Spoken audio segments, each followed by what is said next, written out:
मनोज जरांगे गर्दीतून स्टेजवर आले, खाली बसले, पण संभाजीराजेंसह आमदारांनी सगळ्यांचं लक्ष वेधलं.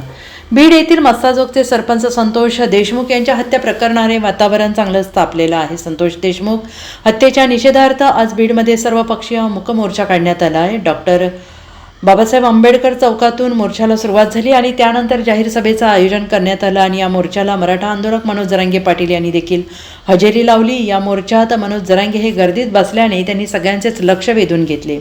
मोर्चातील सभेच्या ठिकाणी मनोज जरांगे पाटील हे गर्दीत खाली बसले होते, तर सर्वपक्षीय आमदार आणि खासदार स्टेजवर होते. मनोज जरांगे पाटील हे खाली बसलेले दिसा स्टेजवरील नेत्यांनी त्यांना स्टेजवर येण्याचा आग्रह धरला.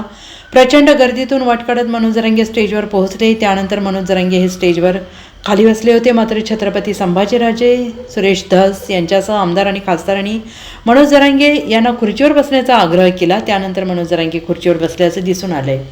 Bureau report SVN Marathi, Beed.